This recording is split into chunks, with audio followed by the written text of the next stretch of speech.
Hey, what's up, you guys? It's the Sweet Tea Show back with another episode of Miami Season 2, Episode 9. So let's go ahead and get into the review. I know I look a hot mess. I'm still in my bikini. I just got back from the beach. I went to Clearwater Beach with my co-workers and my daughters, and I had a good time. Y'all see I got the little natural bun up here. Like, yes, it's all my real hair. You don't believe me? Let me show you. Because I ain't got time to lie. Like, yes, I'm giving the sew-ins and the lace fronts, you guys, a break. Up until Wednesday, I'm going to get me some braids. Just so y'all can see, this is my natural.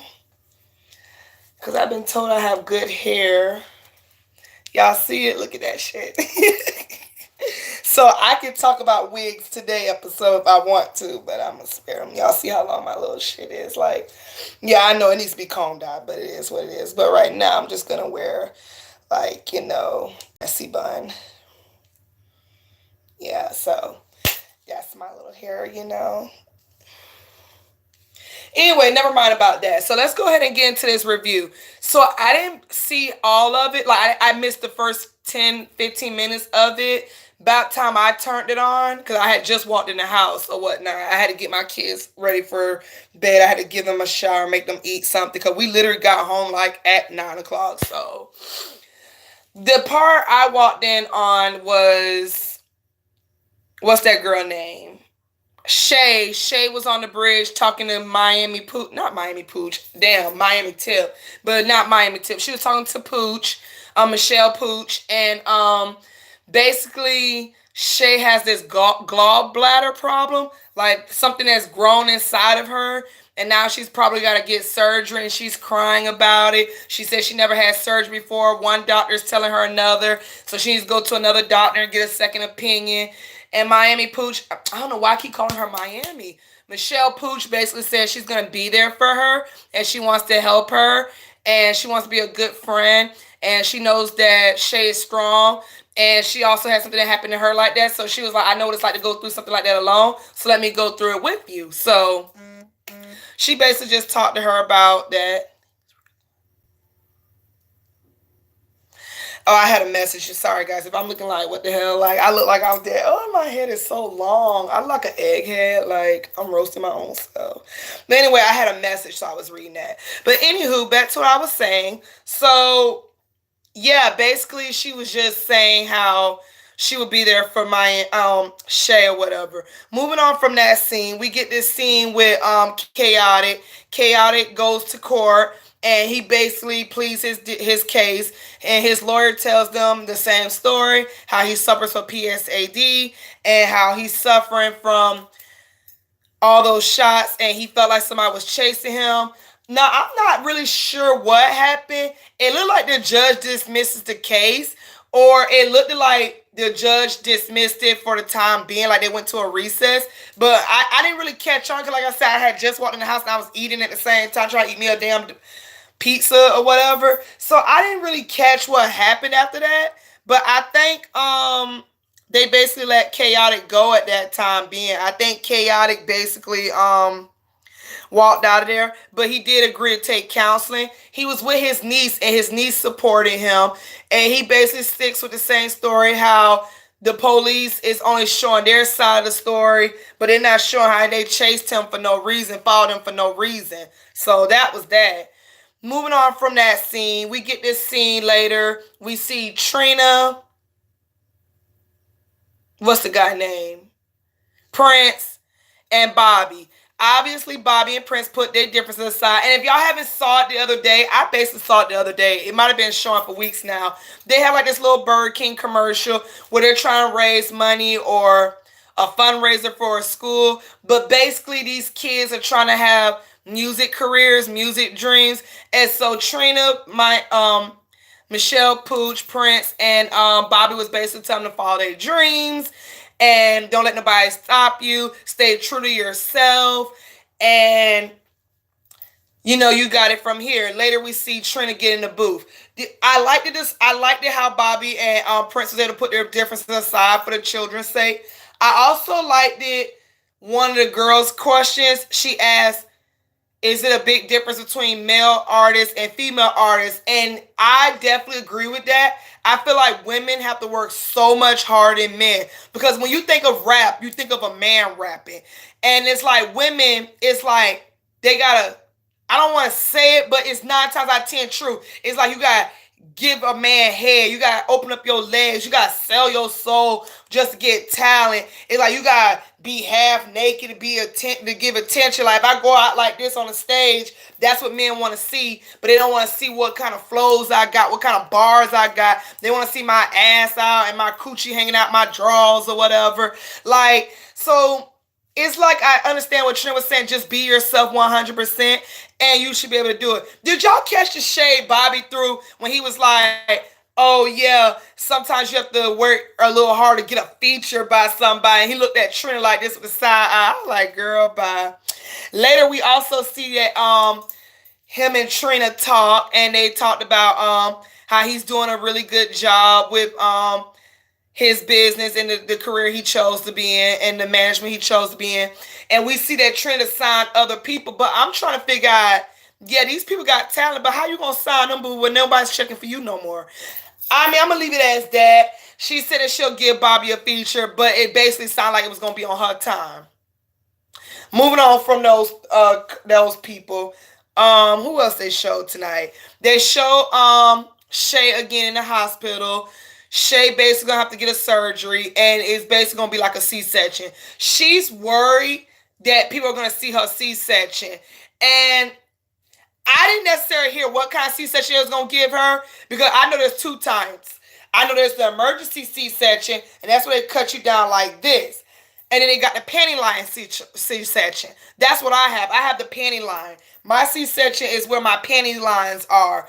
And you cannot see that. The only time you can see my C-section is if I'm butt-ass naked. And nobody sees that but my man. So it's not like nobody's going to see that. And then Shay was getting on my nerves because she was like, there's going to be a permanent scar on my body forever. I mean, we all got marks on our bodies forever. Whatever. You mean to tell me you never fell and scraped your knee when you was a kid? You ain't got some type of cut on you that bothers you? I got cuts on my legs, my knees. I got stitches in my forehead when I was a kid. Like if y'all see right here, that was stitches. I bust my head wide open when I was a kid. So it's like we all got marks on us we're gonna take for the rest of our lives some damn where. I mean, it is what it is. What's the way I look at what's the difference from a tattoo and a permanent mark that you did when you was younger or whatever the case may be? It's all gonna disappear when we die anyway. So it's like I don't know. I mean, if it's to save your life, girl, get the damn C-section at the end of the day. It's not always what's on the outside, it's what's on the inside. And Shay, you shouldn't worry about it. If a mark is going to cause you to save your life and live a little bit longer and healthier, then get the surgery, boo. Now, with that being said, do I think the surgery is dangerous and scary? Yes. When I think of the word surgery, I automatically have pains because it's like, oh, damn. But other than that, if it's to save my life, then let it save my life. Now, I'm not saying things can't go wrong, but, I just felt like she was worrying about the wrong thing at the wrong time. That was just my opinion. Moving on from that, we get this scene where Trick Daddy invites, what's her name?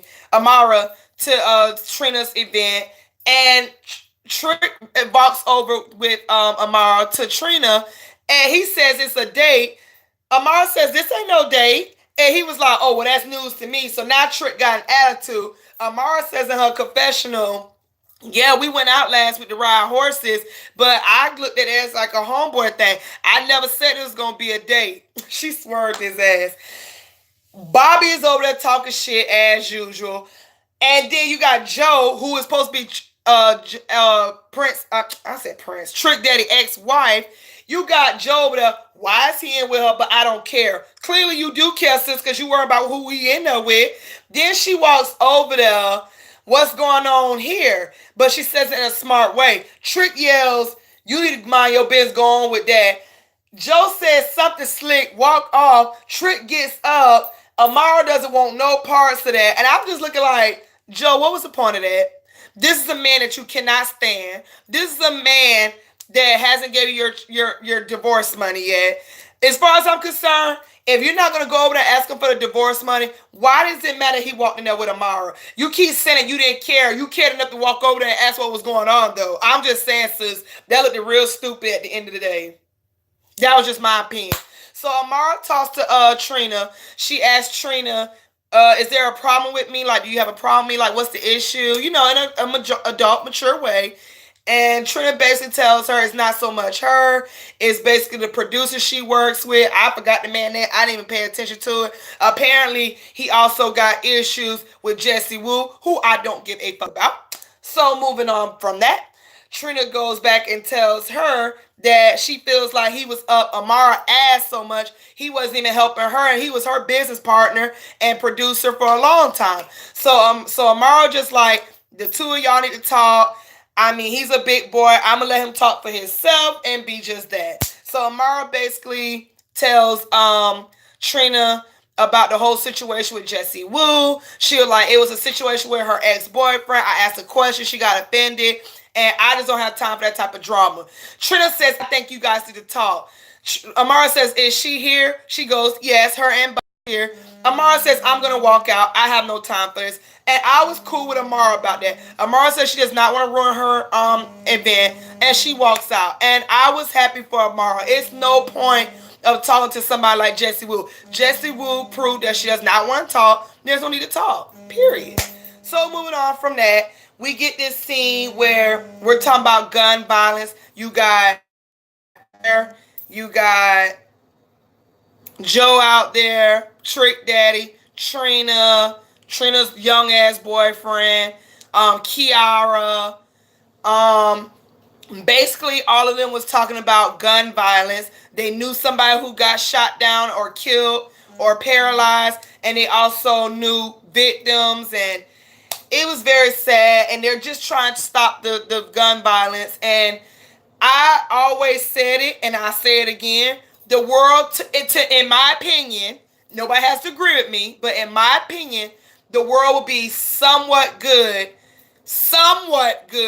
if we didn't have guns. I always felt that way. I felt like it's so easy to pick up a gun and kill somebody, but it's so hard to go out there and fight with what God gave you, which is left, right, whatever. You know what I meant to say. So it's just like, it's like that movie Friday when he was telling Craig, the dad was telling Craig, you kids are such sissifies nowadays, scared of an ass beating. And it's like, when I hear these stories that they were all talking about around that gathering, it's senseless violence that didn't have to happen. Like, I think it was Joe brother, or was it Trina brother? I think it was Trina brother. He got shot in the back. Didn't even see it coming. You know, and it's like, it's awful. Then you got people like Chaotic, who been shot 17 times and lived to tell his story. You got Kiara, who's a female, got shot 3 times and allowed to tell her story. Then you got people like Joe and Trina, who got siblings who died, relatives that died, and was not able to tell their story. They have somebody else to tell their story. And it's just sad. And it's just sad. Of course, Trina has to be extra, and she walks away. But maybe it was just a moment she did not want to talk about it, so her boyfriend Ray runs after her. You see one of the producers run after her. But it's like, maybe she was really close to her brother, and you know, she might have been extra, but you know what? It's okay to be extra when it comes to something like that. This is somebody she's never going to see again at the end of the day. And because of some senseless violence. Just senseless. Later on, we see K.I. talks to a counselor. He tells her the whole story of what's going on with him, and he needs help, and he's willing to accept help. Basically, she's going to help him get through what he needs to get through. He calls her his little Wody. I thought that was cute, and they little pounded and stuff like that. What happened last? I think that was Love and Hip Hop tonight. That's all I remember. So, you guys click this video. Thank you for watching. Share it. I will be doing Love and Hip Hop New York reunion. I just gotta wait till it comes back on. So I'm gonna go jump in the shower real quick, fix up my hair, and get out this swimsuit, and I'm gonna go ahead and tune into that. I'm so glad Love and Hip Hop New York is finally over.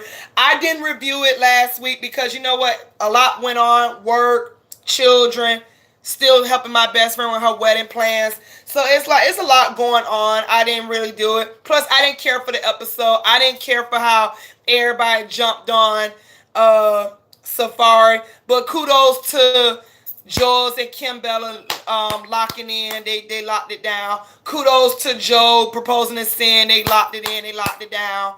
But other than that, they pissed me off how they did Safari. And that's basically all I was going to talk about with the episode.